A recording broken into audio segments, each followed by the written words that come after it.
Good morning, it's December 27th, I believe, and I sat here on the banks of the Red River in Alexandria, Louisiana, on a very sunshiny, pleasant day, with an attempt to understand how the greatest generation might have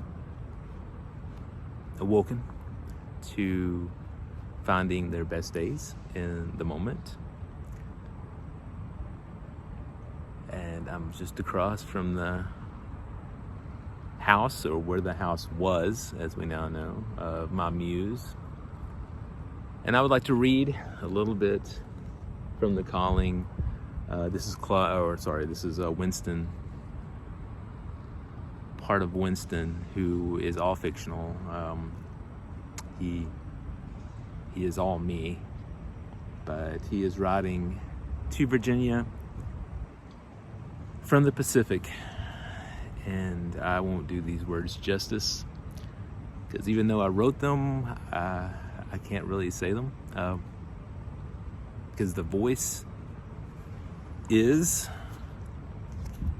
people who suffered greater than I have ever suffered, and who've lived larger lives than I will ever live. And I will get emotional. So forgive me of doing this, but if you've read it, maybe you can appreciate this. If not, thank you. My dearest Virginia, amid the twilight this evening, I call to you from my heart. Although I would forever regret if these thoughts and words were somehow to reach your ear.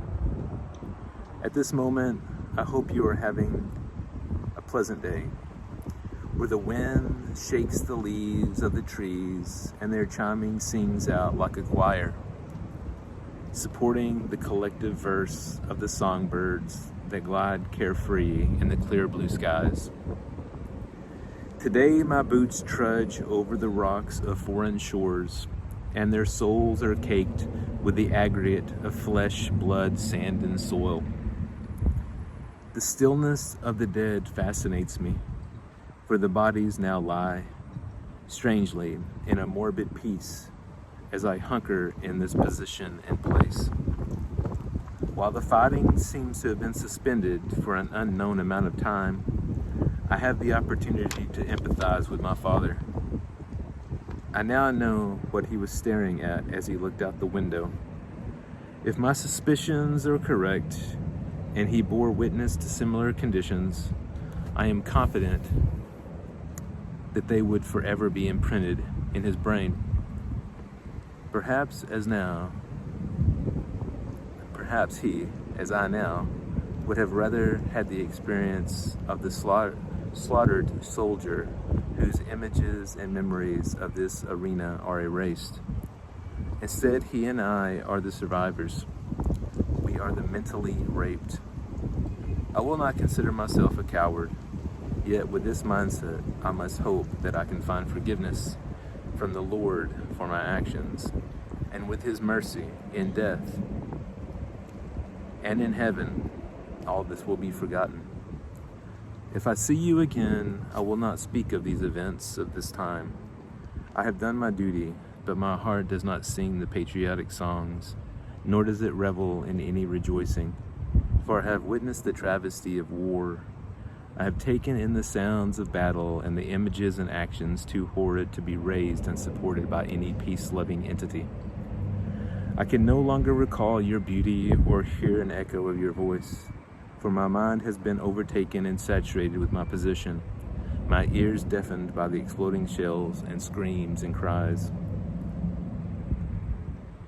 We sit and wait, and this lull in progress has continued to entrap us within a narrow pit. I pluck the dried, collected sediments from the sole of my boot. They drop and collect. I stomp the pile into the earth, returning it from where it came. I do not weep. I do not worry. I do not care. For just over the rim lies my destiny, and for the moment all is quiet and still. Something some would consider peaceful. Yet we lurch within this crevice, all knowing that this moment of peace is nothing more than an opportunity for the weapons to be reloaded, bodies to be bandaged, and human energies refocused to the purpose of war. Your father, I do not doubt, would be proud. I want to look up at the stars that you might also be looking at, but the sky is clogged with debris and smoke.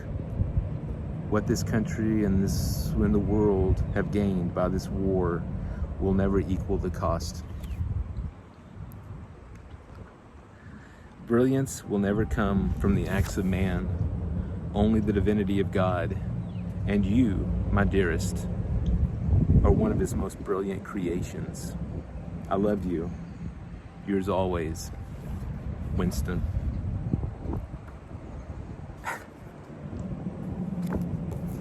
I hope you should read this book. It is heartfelt and while fiction, carries some great emotion. Once again, fourth most dangerous city in all of America, and I'm sitting here reading out of a book. Restless soul longing. Oh wow. Be grateful in the day. God bless you.